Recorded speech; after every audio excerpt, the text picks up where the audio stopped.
এখনো বিএনপি আমরা ধৈর্য ধরে বসে আছি একটি নির্বাচনের জন্য, কারণ আমরা বিশ্বাস করি জনগণই ঠিক করবে এই রাষ্ট্রকে পরিচালনা করবে। এর আগে বহুবার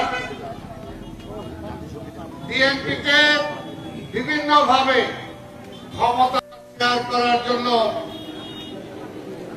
অনেক টোপ দেওয়া হয়েছে, ডাকা হয়েছে, কিন্তু বিএনপি সেই পায়ে তা দেয় নাই। আজকে আমরা বলতে চাই, এই যে বিএনপি আজকে সম্মেলন করছে মুক্ত পরিবেশে, ওপেন মঞ্চে, অনেকে বিএনপিকে বিভিন্নভাবে সমালোচনা করেন যে বিএনপি নাকি গণতন্ত্রই চায় না। এটা কি গণতন্ত্রের অংশ না? আমরা যে নির্বাচনের মাধ্যমে ক্ষমতায় যেতে চাই, এটা কি গণতন্ত্রের অংশ না? আর যারা বলেন যে নির্বাচন দরকার নাই, তারা কি গণতন্ত্রে বিশ্বাস করেন? গণতন্ত্রে বিশ্বাস করলে সেটা বলতো না। যেমনি শেখ হাসিনা গণতন্ত্রে বিশ্বাস করত না, আওয়ামী লীগ গণতন্ত্রে বিশ্বাস করে না বলেই আওয়ামী লীগের পতন ৭৫ সালে হয়েছে, আবার এইবার নির্মম ভাবে পতন ঘটেছে। আওয়ামী লীগকে নিষিদ্ধ তো ৫ই আগস্ট জনগণই করে দিছে, জনগণই তো বিতাড়িত করেছে। জনগণের ভয়ে আওয়ামী লীগের নেত্রী ফ্যাসিস্ট শেখ হাসিনা গণভবনের পিছনের দরজা দিয়ে পালায়া তার আত্মীয়র বাড়িতে যায় আস্থানা গেছে। আওয়ামী লীগ কই? আওয়ামী লীগ তো এমনি নাই। আবার এই কথাটা আমরা বলেছি ৫ই আগস্টের পর থেকে এই সরকার শুনে নাই।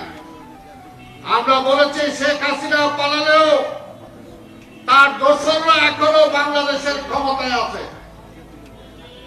শেখ হাসিনা বারবার ষড়যন্ত্র করছে, তাকে আইনের আওতায় আনা হোক। তার বিরুদ্ধে এখনো কেন মামলা চালু হয় নাই? তার বিরুদ্ধে ৯ মাস হয়ে গেল গণহত্যা করার পরেও এখন পর্যন্ত তার বিরুদ্ধে কেন কোনো মামলায় রায় হয় নাই? তাই সহমত বন্ধুগণ, আমরা বিশ্বাস করি গণতন্ত্রে, যেখানে ৫ই আগস্টের পরে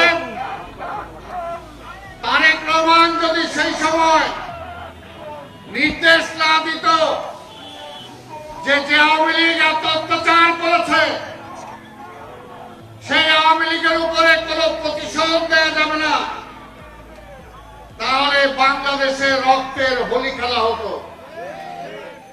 যেটা আওয়ামী লীগের ওবায়দুল কাদের বলেছিলেন, যদি এই ধরনের কোন পরিবর্তন হয়, এক রাত্রে কয়েক লক্ষ লোক মারা যাবে। হয়তো তাই ৫ই আগস্টের পরে কিছু কিছু জায়গায় বিক্ষিপ্ত ঘটনা ছাড়া তেমন কিছুই ঘটে নাই। কারণ বিএনপি প্রতিহিংসা বিশ্বাস করে না।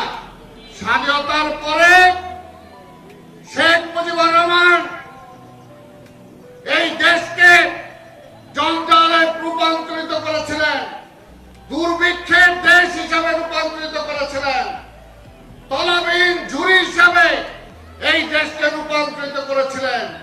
শেখ মুজিব নিজে দাঁড়িয়ে বলেছে, আমি কি করব, সারা পৃথিবী থেকে ভিক্ষা টিক্ষা করে যাই আমি, আমার চারপাশে চোরের দল, চাটার দল সব চাইতে পাইটা খায় ফেলে। মাওলানা ভাসানী পল্টনে বলেছিলেন, মুজিব তোমার ছাত্রলীগ, যুবলীগ, তোমার লাল বাহিনী, নীল বাহিনী থামাও, এরা দেশটাকে লুইটা পুইটা খায় ফেললো। আওয়ামী লীগ বলেছিল, আমার নেতা কর্মীরা এত কষ্ট করছে, জেল খাচ্ছে, নাইলে কিছু খাইলই। ওই যে বলছে খাইলই, তাতে শেখ মুজিবরাও খাইছে, দেশও খায় ফেলাইছে। আজকে দেশের এই অবস্থায়ও যখন জনগণ আজকে নির্বাচনের জন্য অপেক্ষা করছে, কেউ কেউ বলে নির্বাচন দিলে তো বিএনপি ক্ষমতায় চলে আসবে, এর জন্য নির্বাচন এখন না আরো পিছাইতে হবে। শেখ হাসিনাও বলতো নির্বাচন কার জন্য দিব, ওই তারেক আইসা দেশ চালাবে এইটার জন্য। তাহলে হাসিনাও নির্বাচন দিতে চাইতো না বিএনপির ভয়ে, এখনো যারা আছে তারাও নির্বাচন দিতে চায় না বিএনপির ভয়ে। তাহলে কি বিএনপির সাথে জনগণ আছে? বিএনপির সাথেই আছে। অন্য যারাই কথা বলেন, আগে যান জনগণের কাছে যান। জনগণ যদি আপনাদেরকে সাপোর্ট করে ক্ষমতায় আইসেন, কিন্তু নির্বাচন পিছাইতে চান কেন? নির্বাচন পেছানোর কারণটা কি? কারণটা কি আবার হাসিনাকে ফিরে আনতে চান? আবার কি ভারতের আধিপত্যবাদী শক্তিকে বাংলাদেশের মস্তকে আনতে চান? যারা নির্বাচন পিছাইতে চান, আমরা বলবো তারা সেটাই চান। 1 মাস 2 মাস নির্বাচনকে বেশি ক্ষমতায় থাকলো বিএনপির কিছু আসে যায় না, কিন্তু যে ষড়যন্ত্র চলছে, এই সরকারকে বলবো, ডক্টর ইউনূস সাহেব, আপনাকে ক্ষমতায় আনাই হয়েছে। বিগত 15 বছর এই দেশের মানুষ ভোট দিতে পারে নাই, ভোটের জন্যই আপনাকে ক্ষমতায় দেওয়া হয়েছে। 9 মাস পার হয়ে গেছে, 9 মাস অনেক সময়, এখনো কিছুই করতে পারেন না। এর জন্যই বলি, ওই ষড়যন্ত্রের হাত থেকে দেশকে রক্ষা করতে হলে আপনি নির্বাচন দেন।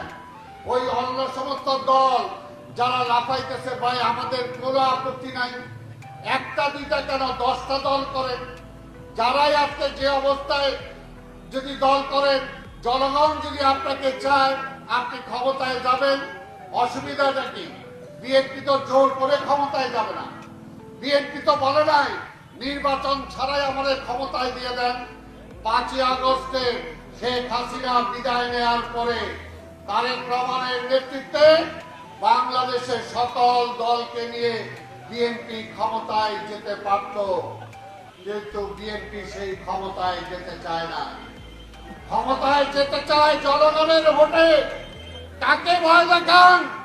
বেগম খালেদা জিয়া 96 সালে প্রধানমন্ত্রী হওয়ার পরেও সংস্কারের জন্য, এই কেয়ারটেকার বিল আনার জন্য তিনি প্রধানমন্ত্রিত্ব ছেড়ে দিয়েছেন।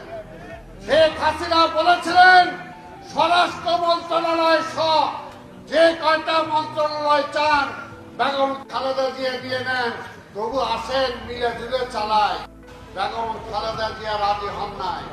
তাই ভাইয়ের আমার, বিএনপিকে ক্ষমতার কথা বলে লাভ নাই। বিএনপির হাজারো হাজার নেতার কর্মী বুকে রক্ত ঢেলে দিয়েছে, কিন্তু শেখ হাসিনার কাছে আপোষ করে নাই।